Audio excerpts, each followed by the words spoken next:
welcome to No Lies Detected. I'm David Rain with Chike Evans, and we have a special guest today, Dr. Davies. All right. Thank you for joining us. Pleasure, my pleasure, gentlemen. Excellent. So, Dr. Davies and actually, Dr. Davies, go into your Mhm. background and what type of medicine you practice. Yeah, I'm happy to. So, I'm currently in training with anesthesia and critical care. That's my specialty and background. I also have a research background as well in terms of having done some biomedical research. So I'm an MD PhD, as you would. Um, so yeah, I come from many years of training, as you may be able to add up. Took me 4.5 years or so to do the research part. Obviously, 4 years of med school, and now I'm in the later end of my 4 years of residency. So, been doing this for some time now, even though I'm still young in the game. But hopefully, we'll get to explore some of my background in research and topics that we're going to talk about today. Excellent. Awesome. Excellent. Mhm, And to mhm, give some background and some context to this, mhm, I, in my other life, am a medical professional and I mhm, am an anesthesia technician, mhm, and I work with Dr. Davies closely. And my mhm, background is sleep medicine, mhm, and yeah, as a medical professional, I'm here to ask questions of Davies because this whole right. conversation started in Mhm. an OR about uh, will you take the vaccination if it's available, Mhm. Yeah. and it started from there, and we're going to Mhm. continue the conversation here. Yeah. Excellent. So um, I'm coming from the disposition of Mhm. I'm in a wait and see Mhm. situation. Mhm.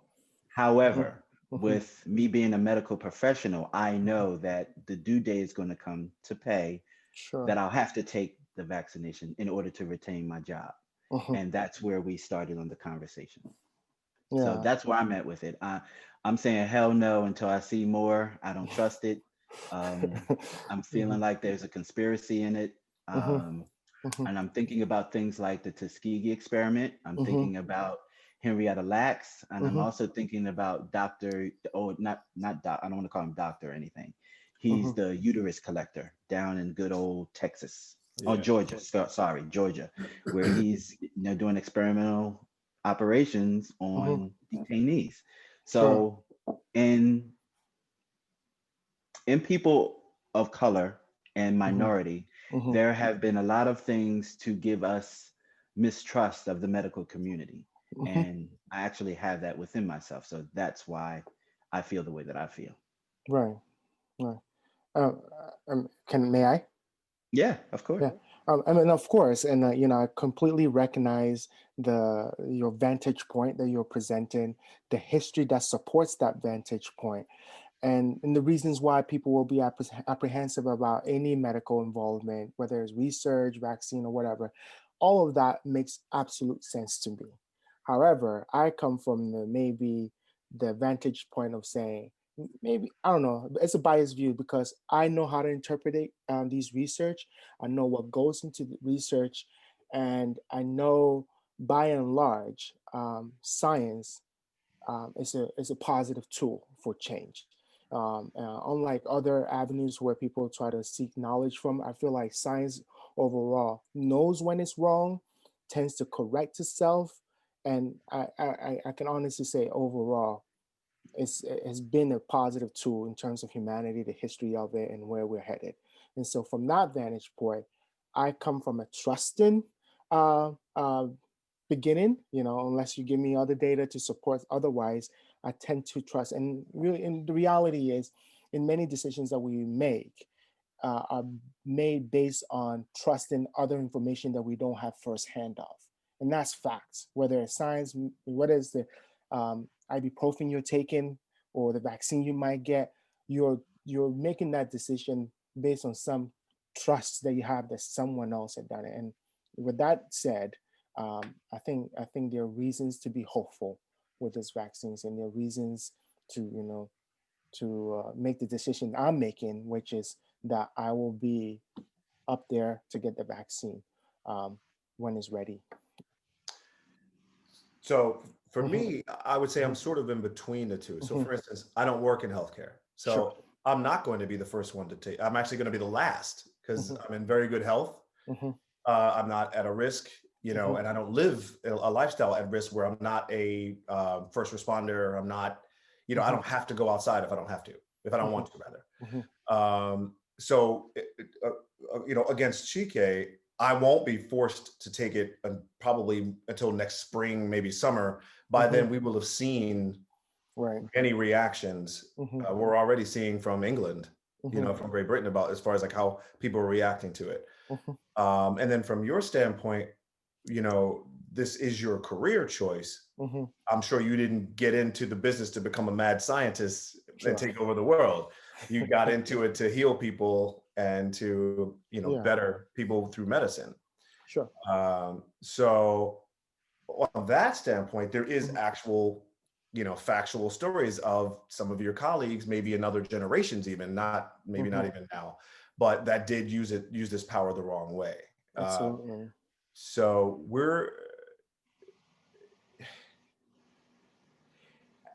the fact that it's a point where you can't go to work, Mhm. Chike, unless Mhm.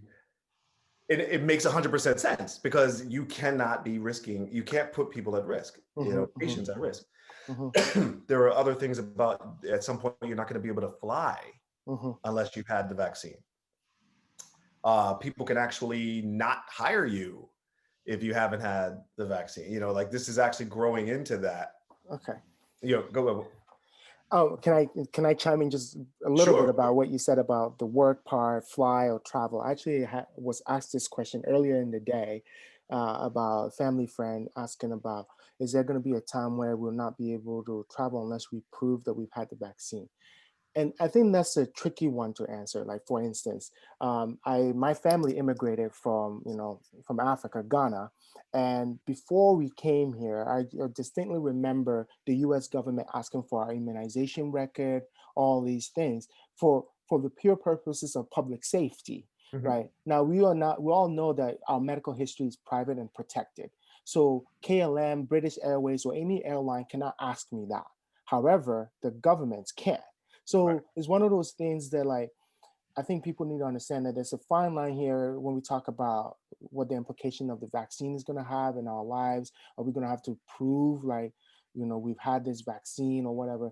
The truth of the matter is that it's yes and no, and it depends in what context. Kids have to be vaccinated before they go to public school. That's something that is done already, so it's not new to COVID. Um, I had to prove my vaccination before I immigrated to this country. That's also not new. So that's been there already. Sure. Going into Now, India. of course, Yeah. yeah. So that standard has already been set. Now, whether or not having the coronavirus and this pandemic is going to change the precedent on how we practice, that remains to be seen.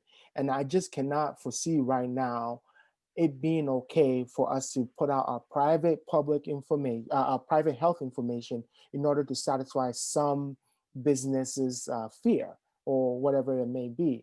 But I don't know how that's going to play out. But I'm of the mindset that things are going to continue to be how it has been in terms of showing your vaccination record or whatever. I completely understand how airlines might be like, you need to wear a mask, you need to do all this stuff. That's within their jurisdiction to do that. But in terms of showing your vaccination record, I'll be shocked if we go that route. I would Yeah. be. I mean, actually, it is kind of a Mhm. form of discrimination, I guess. Correct. Right. So Yeah. you're going to be facing that kind of thing. Right. Right. Yeah. Huh. So I'll make that point. So. Mhm. So Well, in the past, there Mhm. have been there was a situation where there was a Mhm. vaccine being distributed, Mhm. and in order to get good favor from the public, the powers that be actually Mhm. went on television to receive the vaccination to help warm people to the Mhm. notion of taking it, Mhm. and Mhm. then later found out that that vaccination caused the illness in people. What do you say to that? Um, and now the public got the same vaccination as the figures that showed it. Is that am I Well, correct? I'm funny you even going asked to go. that, because that's a I'm even conspiracy. going to go a little further with that. Mhm. So after what we went through with this current administration, and I'm going to be Mhm. totally honest, Yeah, yeah. that's part of my distrust is Mhm. because the beginnings of this Mhm. happened under that house. Mhm. Mhm. And we couldn't trust them as far as we could spit. Um, Sure. with that, and Mhm. then knowing what happened in the past, Mhm. it makes me really uncomfortable, especially with the whole marketing of this vaccination now. Mhm. Now, you have your figureheads getting on like, oh, I'll take it on television. That doesn't mean anything to me because I don't know that Mhm. you're getting the real deal. Mhm. I've done movies, David's done movies. We know the power of smoke and mirrors. Mhm. Mhm. Um, that doesn't do anything for me. It doesn't convince me. What do you say to the average person Mhm. who's not a medical professional, who's Mhm. going to have to take it regardless, i.e., Mhm. me? What do you Mhm. say to that person that feels that way? I think look no further than this conversation we're having. Look no further than someone like me. I'm no powerful figure out there. I am no big name, like simple as that. Just look no further than what we're having. Initially, when we started having this conversation in that OR, and I heard your position, I Mhm. said, wait, let's have this conversation because I immediately felt that it was an important conversation to have that should have two sides or multiple sides considered. I Mhm. never discounted what you were coming from. I never said you were wrong because I knew you were telling the truth. But I also appreciated the fact that you allowed me to explain where I was coming from. And I think that's how we move forward, in that we need to have people who actually know the science, know what goes into it, like myself, and be able to like really take the original data or whatever it is that is published and be able to come to some conclusion so that I can tell my family members why it's safe. I can tell my friends why I am taking it. I can tell whoever who's willing to listen to me what went into my thought process. So to the average person who may not have a physician in their household or have a direct contact with someone who can do what I can do, I think I would say this much. um, the science, the amount of effort that has gone into this, literally, like people asking me, how come this was produced so quickly? The whole world has stopped to focus on this in some parts, right? Mhm. Like there was a time at a research institution not too far from me where the only research you can do was research related to COVID. And so like everything else had to be paused on hold because immediately once it started, the cat came out of the bag, it started being a problem. We people recognize that one of the ways we're going to get through this is through the vaccine. You know, Mhm. I've already heard this many times. At some point in our lifetime, all three of us are going to see COVID-19, the coronavirus. Now, the question is going to be: are you going to see it when you've already been protected, or you're going to see it before you get that protection? By protection, I mean the vaccine. Now, Mhm. I cannot look at either one of you and be able to say, I think you're going to get it and be fine. And I think you're going to get it and be fine. There's just no way of predicting that. I know there's been a lot of talk about comorbidities, etc. But the fact of the matter is, young people are getting this. People who thought they were invincible are getting this. So it's not just the elderly or the infirm that are suffering from this. So, with that said, if we are able to come up with tools that help protect us, my view is that you're going to see it anyways. See it while you're protected, right? So there's only so much social distancing that you can do, and you already know this. There's only so many masks you can wear or hands you can wash until one way or another we're going to see coronaviruses in our future. Right. So it's interesting you say that because now Mhm, we're starting to hear about people in our close circles, like friends that mhm, are saying, I did everything. And I was, I haven't left. I didn't do anything. mhm, Maybe once I went to go get some produce and came back home and mhm, washed it and all that, and I still got it. And I'm like, starts reminding me of the zombie movies where they're like, "You're not getting it. We were all already infected." Like it's right, something triggers it to where it right, comes out and starts to behave, right, right. erratically. So Yeah, that's the scary thing too. Is like, do we all already have COVID? And it's that's like there's something that we do that triggers it, turns it wakes on. it up, and then depending on what your body is like, you'll survive it or not. It's a very interesting point you bring up because I did some reading up on like the vaccine development, etc. And believe it or not, there was less than a decade ago, there was interest to create vaccines towards the coronavirus not this particular one, but other Right. ones like SARS, Yeah. MERS. Like a few years ago, when that became a problem, there was some interest in developing vaccines for it. So, but that didn't go anywhere because the world did not stop because Right. of those things, right? So it's like one of those things, like I was saying, if the world stopped because of HIV, we could come up with an HIV vaccine. If the True. world stopped because of the flu, we could come up with it. So this is a rare instance where we have this virus which moves without us knowing, and it infects people sort of kind of randomly, to be honest. And it's affecting people's livelihood, businesses. So the world literally has stopped in some degree. And so with all that focus going on it makes sense to me that we will come up with a vaccine this quickly because that's all we're working on.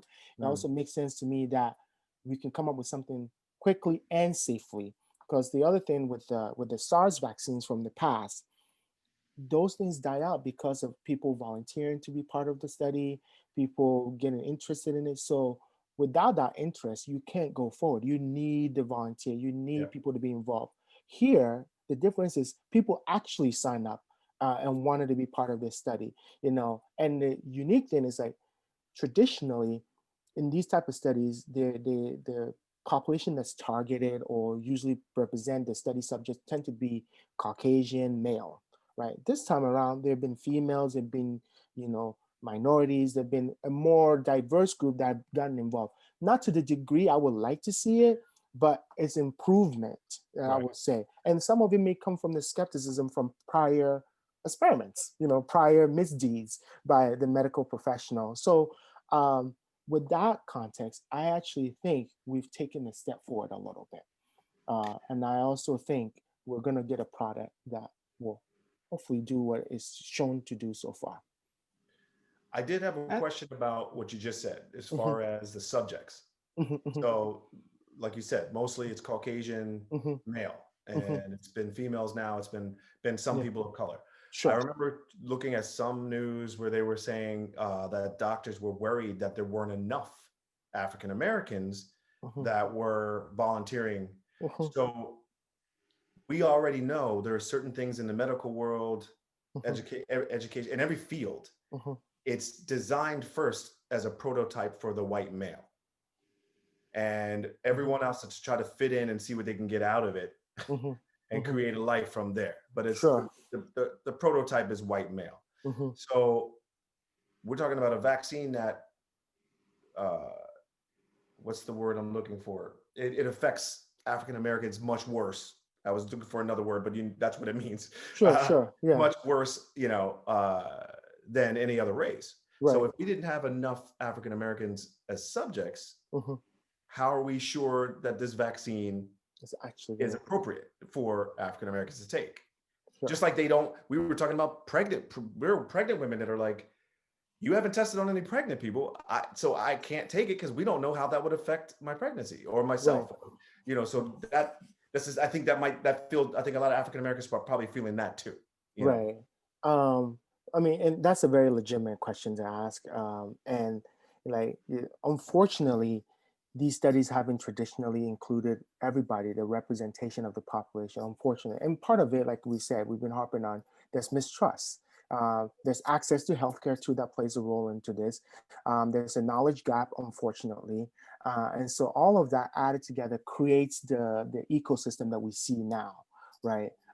And it's going to take some leap of faith, unfortunately, in order to bridge that gap and move forward to a better future, in my opinion. And I understand this is my opinion. But like having seen how these vaccines are being made, well, let me backtrack. First of all, anytime I read a research article or some sort of new development in medicine, one of the questions that I ask myself as I'm reading it is that I have to be able to say, okay, whatever it is you're finding, is it translatable? Meaning, outside of the group that you studied in it, can I actually apply it to other people? Now, research can be hard in that when you're studying something, in order to prove causality, you have to control everything so tightly because once you start letting in a lot of things, it becomes harder and harder to say this cause A cause B, because then the best you can do is association. Having A is associated with B. That's a different strength of like um, I don't know, knowledge in that sense. Like, so because things are so tightly controlled, it makes it hard to translate outside of that, because the real world is not as controlled as research world. That's facts. Right. So with that said, there's already limitations that we know is built into these findings. There's going to be some limit because we just don't know how it's going to affect the whole population, specific sections of the population. Pregnant women, like you mentioned, are not part of this partly because already there are medications that we don't give pregnant women because they might cause issues with the baby. They're a different state, so they tend to be excluded from studies like this. So yes, I understand that there may be limitations in that regard in terms of being able to take what the study produced and applying it to everybody else. But when you look closer to the science of how the vaccines are being created, I think there's safety in knowing that if this vaccine works the way it works, it should not matter what the color of your skin is. It should not matter what's in your bank account, your socioeconomic background. It should not matter, because if it works the way scientifically is designed to work, none of those social construct that we have in place should matter. So with that said, I have confidence in knowing that if it works that way, it shouldn't matter if they didn't test it in me or somebody who looks exactly like me. So, and then I'll add one other thing, because earlier you mentioned about in the UK, there were incidences of people having reactions, right? What I can speak to about that is that, so already we know there are some people who have a lot of allergies. For instance, if you have allergies and you carry an EpiPen on you, you are the kind of person that may be sensitive to medications, et cetera, et cetera. Many things. So many things beyond food, and maybe even. So it turns out the two people that had those severe reactions were, maybe you can categorize them as having had a lot of other allergies. So they're already sensitive, or the immune system seems to have a way of overreacting to stuff. Now, I don't have a single allergy, right, in terms of medications. I may very well get this vaccine and then develop an analogy to it. So even if you don't have the analogy to anything right now, you may develop it down the road. I've heard many people say, I grew up eating peanut butter, I love it, but now I can't touch it. Yep. So some of these allergies can be developed, even if, over time. So something to keep in mind in terms of, am I going to have a reaction to this? I can't 100% tell you yes or no, but chances are, if you're the type of person that don't have any allergies like myself, you're going to be okay. And this is all a probability game. Mm-hmm. You're going to be okay. One more thing, I don't mean to hog up Chief. Yeah. Sorry. Right, but there's one more thing pertaining to that. So there's also, could you explain a little bit about from what you know, any discomforts? Because there are people that actually end up having flu-like symptoms, and they're like, you just gave me the damn thing. You know what I mean? Like, so they're, they can't sleep, they have pains, fever, all of that. And that is to be expected. But me saying it is much different than you saying it. Sure. I remember in medical school, we were all required to get the flu vaccine, because when you work in healthcare, it's one of those standards. And every year for 2 years straight, every time I got the flu vaccine, I just felt like crap for the next couple of days. It just was like, oh my God, did they give me the actual thing? Like, what's going on, right? So, and so I'm answering this from that perspective, that I've actually experienced this sort of symptoms. Now, vaccines are created in a lot of different ways. So the concept of a vaccine is, let's take COVID for instance.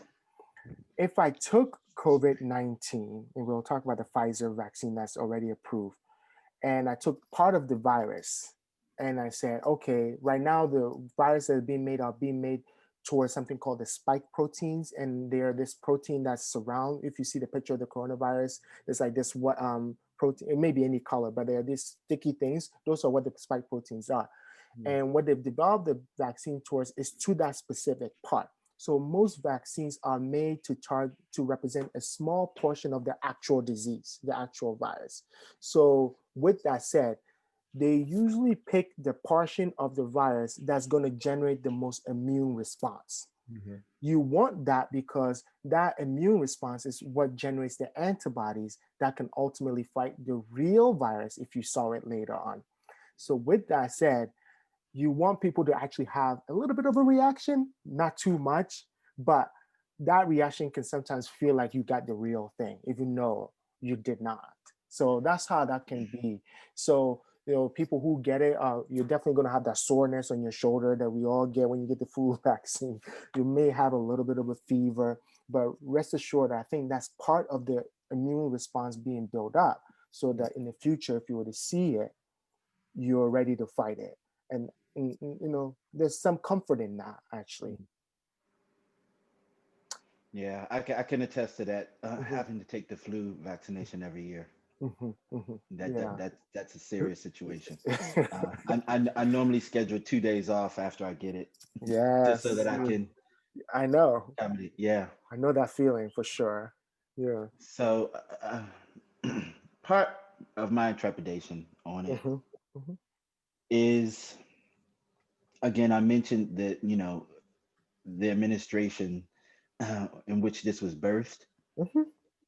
and the fact that it was filled with liars, Okay. and the fact that you couldn't trust anything coming from them. You had to second guess, you had to side eye it, you Hmm. had to do your own research. Hmm. um, I'm not totally against the vaccination because, Hmm. of course, I'm in medical, so I've had to do Hmm. with a lot of vaccinations over the years. So I'm all for taking it. My concern is just taking it so fast, so soon. Hmm. And then you hear, oh, we want to give it to the African Americans and healthcare first. Yeah. Why us first? We're last in every damn thing else. Why first in this? What uh, do you have up your sleeve, America? What are you doing? Like, oh why is it man. this way? I And go ahead. No, I actually, you brought me back to a conversation we had, like about how it may end up being one of those things that you could create the best vaccine in the world, right? And you could, and say, okay, how are we going to distribute this vaccine? Are we going to give it to the ones who need it the most? Or are we going to give it to first come, first serve basis? Or are we going to do some random way of doing it, right? The reality is with this pandemic, the ones that need it the most is like what you mentioned.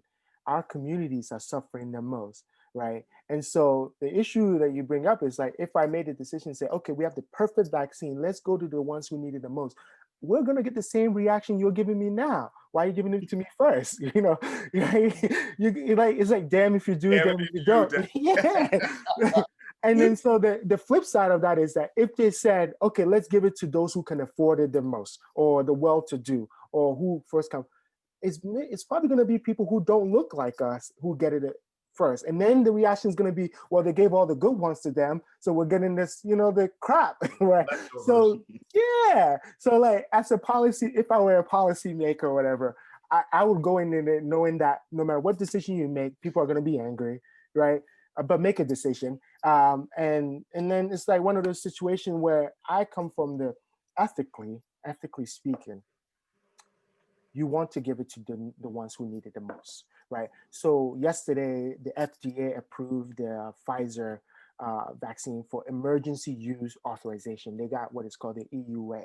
So what that essentially tells them is that Pfizer's vaccine can be given to people who are at high risk, at risk of like me, anesthesia. I'm putting the tube in the face of people with COVID, people with emergency medicine, some of the very sickest. So this approval is intended for those people who need it the most or who are at highest risk.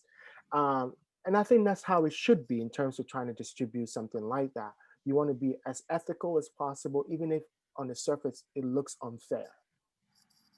The way I understood it was that, Mhm. healthcare workers, I Mhm. thought it made sense that Mhm. you guys would get it first Mhm. because if you would have patients coming in, Mhm.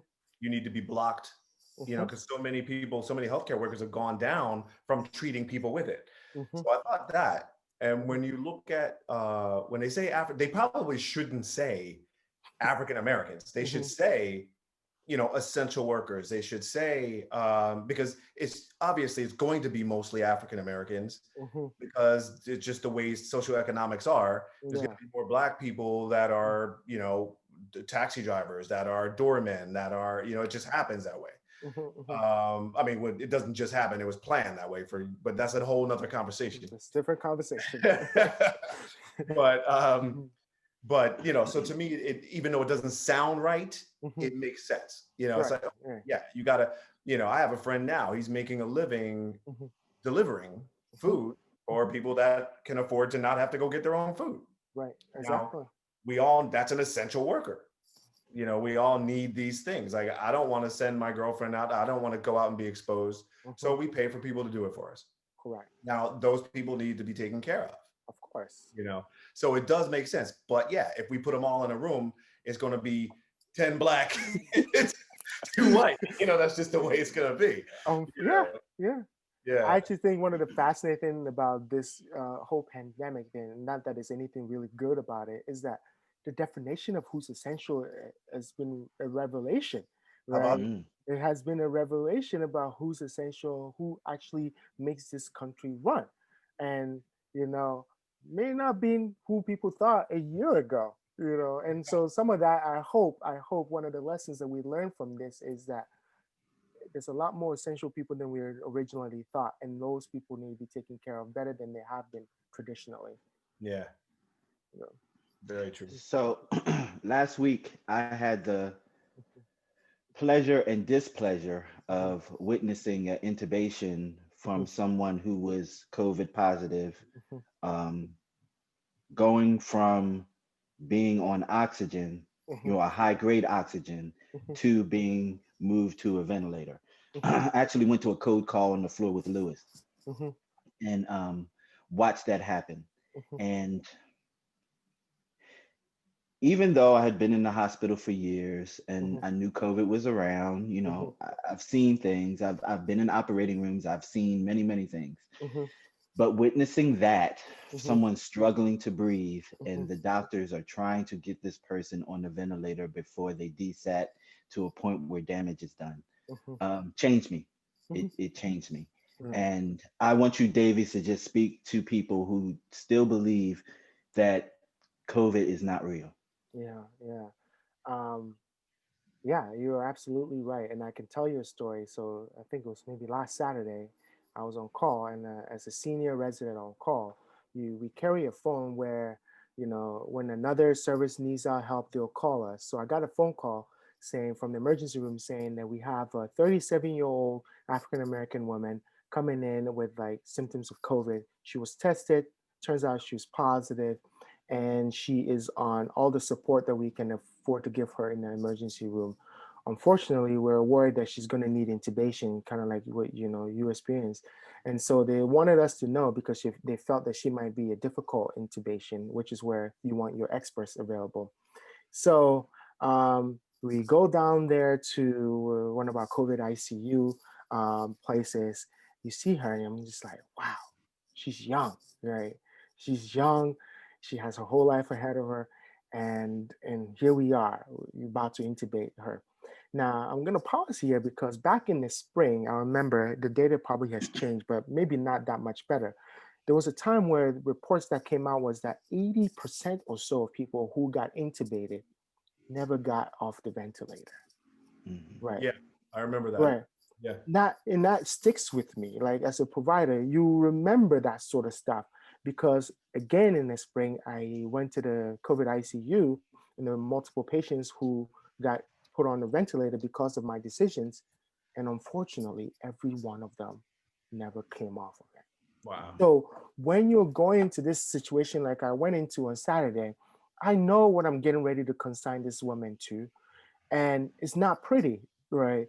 I know what this effect may be. In fact, if I walk down the hallway of that ICU, there are multiple patients upside down, something we call proning.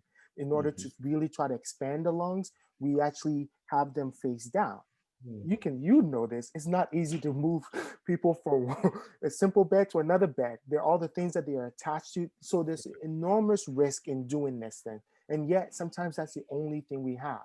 It's like it's the Hail Mary of the Hail Marys when when we're flipping people like that. And so again, back to this woman, I go in there, I try to have a conversation with her, but you can't really, because she has this BiPAP mask on her face, trying to give her all the oxygen it can. And she's scared. She's frightening. She's worried. There's like what feels like a million people around her, everybody trying to get something done for her. And I can only imagine what it must have been like for her. Mm. And in a matter of minutes, I tell her, we're going to do everything we can to help you. We're going to give you medication, so none of this is painful. You're just going to go off to sleep, and the hope is that once your lungs recover, we will wake you up. We're going to do everything we can for you. And that's the best I can tell her. Yeah. And just like that, in a matter of minutes, the medications go in, she goes to sleep. I put the tube in, and and there's that. I follow up every now and then. She's still there. She still has a tube, and well, I'm hopeful that with the new treatments and everything that's going on, she will get better. But unfortunately for her, the virus has not come soon enough. And this is what we're trying to prevent. This is the sort of experience when I speak from my point of view, I'm trying to get people to realize that the alternative is really, really ugly. And Will, you saw it's really ugly. And would she have had a better course if she had a vaccine? I think so. Well, I can't know for sure, but I hope for everyone else, the course that when we see coronavirus, we are already protected. And this is why I'm an advocate for the vaccine. I want us to be protected to some degree when eventually we see it. And I believe we're all going to see it one way or another.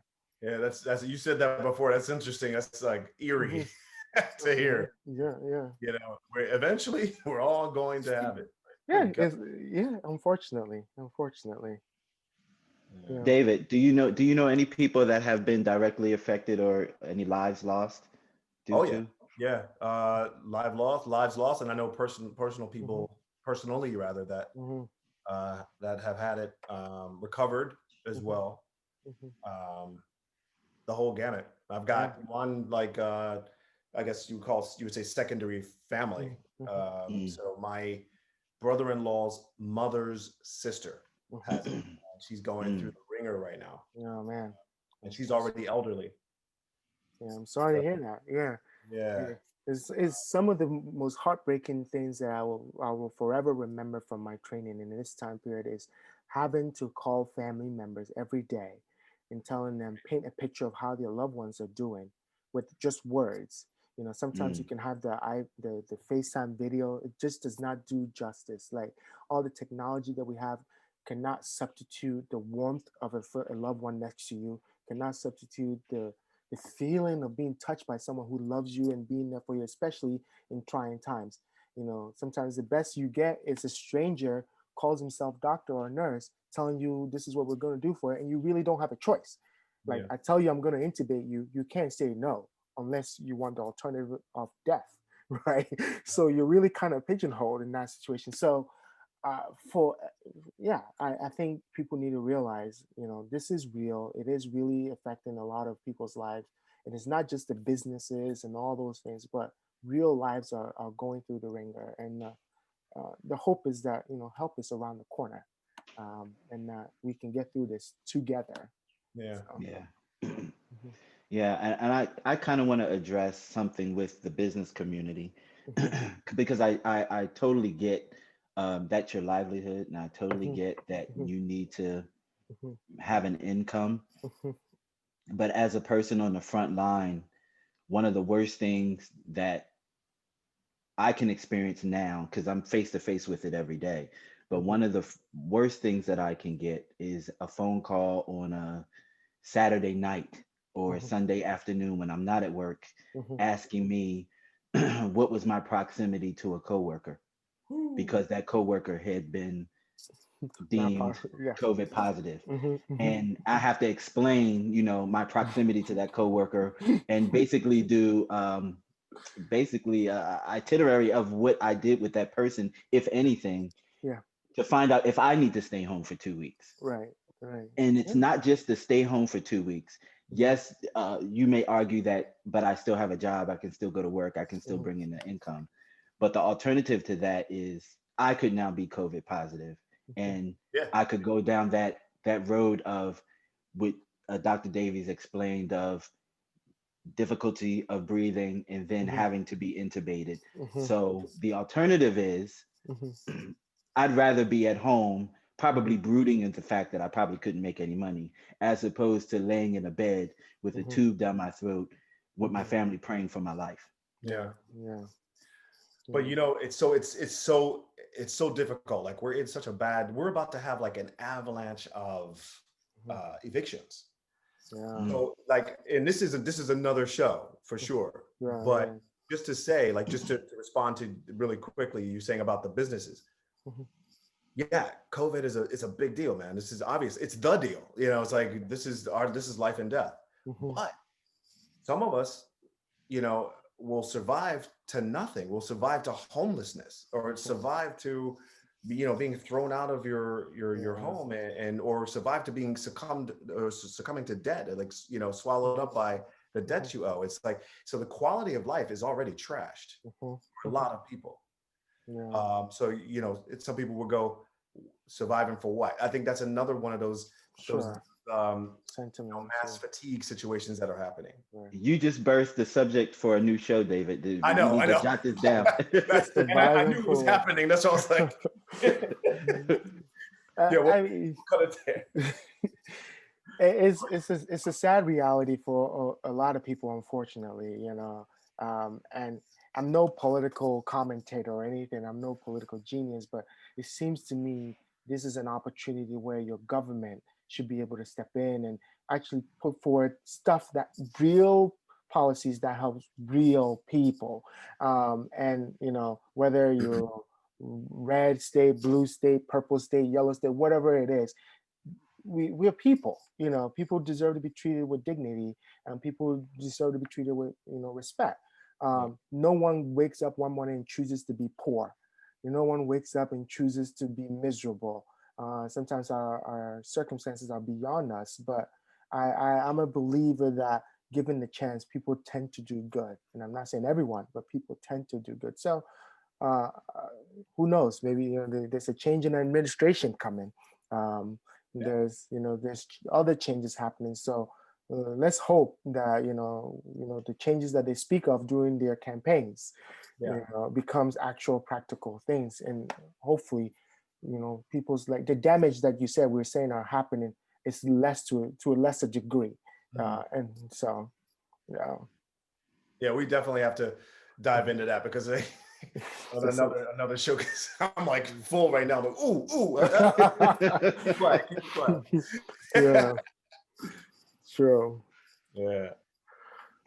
So, Davies, one last spiel. Mm-hmm. Convince me. Mm-hmm.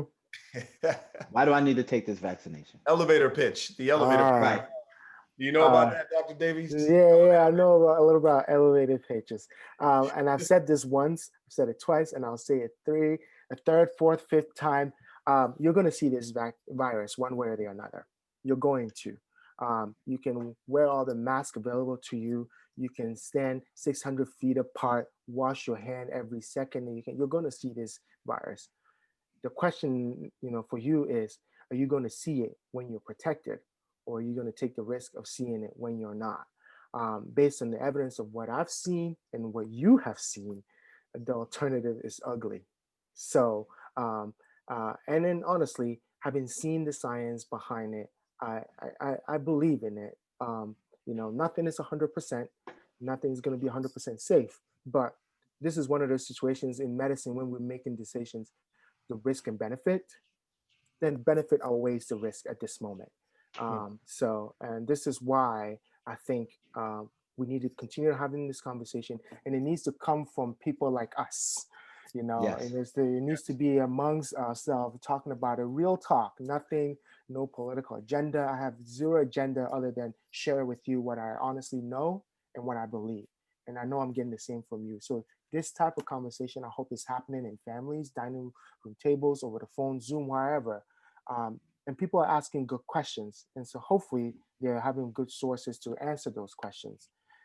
Believe it or not, I know the CDC has gotten a bad rap about this, you know, because for one way or another, they could not stay out of the political ramification of this, which in itself is a failure, because they're supposed to be apolitical. However, When I review what they put out, when I look at what they've done, I still think it's a good source of information. I don't believe anything on WhatsApp. All my African aunties, and they send me some random stuff. So but CDC is still a reliable source, is what I'm trying to say. So look at those primary sources for good information. And I sincerely believe, all of this is being done to get us through this. Awesome. If you don't Anything get else, it, I'm just gonna force you to get it. Just go around and be like, a chokehold. because I care about you. That's it. I care about you.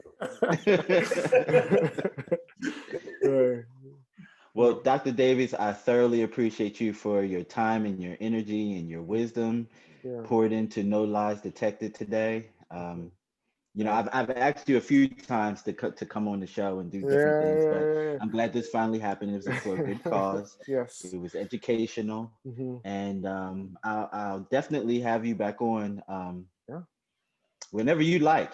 And Davies, if you don't know, David, you don't know, but Davies is also an avid absorber of art.